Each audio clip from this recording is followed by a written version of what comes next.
Oga Potter, good day, sir. Kubala, how you dey? Fine, sir.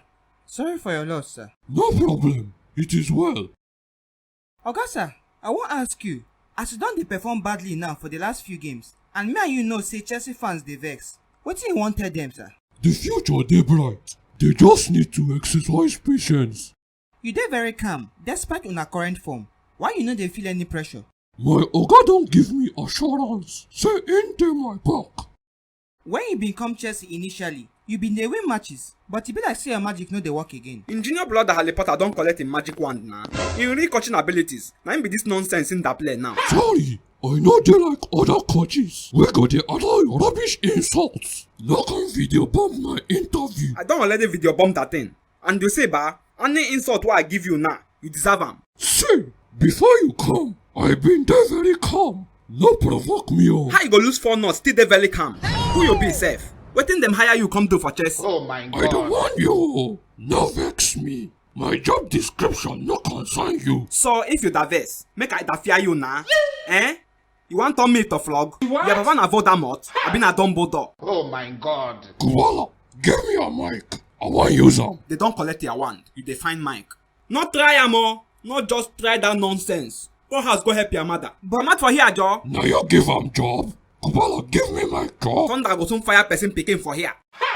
Make I go interview Oga Guardiola. Go sharp sharp.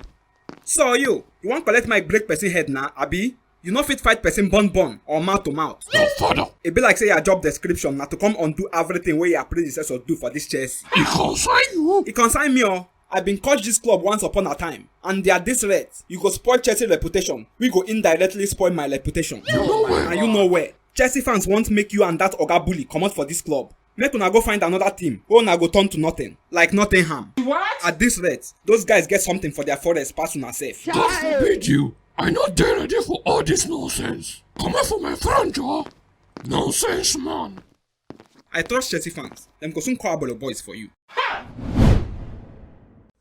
The best betting platform don't send me again, oh. Omo, this one is bet people. Them they give bonus for everything. Every week, them go give you small percentage of waiting you take bet that week. And since you register with our promo code GNEXT, you go get 300% bonus of your first deposit. If you carry no risk bet play game, them go give you your money back if you lose. Hyper bonus, unko. That one na 250% increase bonus them go give you if you carry that one win cumulative bet. And even if you don't lose plenty, them still get bonus where them go give you to take whole body. But make sure say you read their terms and conditions for every promo. And no forget to bet with sense. Thank you.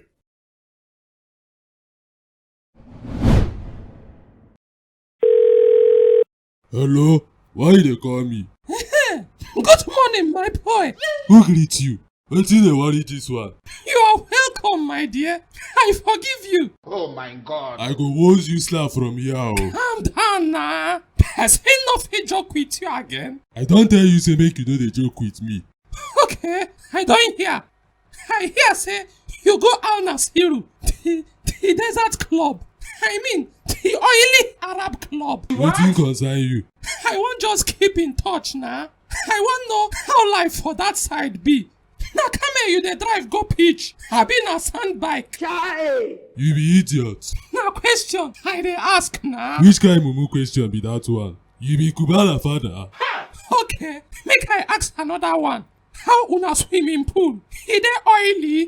Mumu man. I hear say na oil and oil money full the place. Oh my I even God. hear say their breakfast dey very oily. Drinking water sometimes dey contaminated with oil. What? Why you no get sense? Wetin you mean? Your questions dey provoke me. Okay, sorry. I no know say e dey provoke you. Make I change my approach. That guy wey you bully him number 7 jersey comot. I hear say dem burn the guy house for initially refusing to give up him jersey. Na true? Where you dey gather all this nonsense news from? Al Jazeera. You are a bloody liar. Why I go dey lie? Na still dem tell me say e get one time when you talk say you no go ever play ball for USA or these other oil infested clubs. E be like say my credit don finish o. I go call you later. Wait! But na me call this guy na. Na what for this guy yo?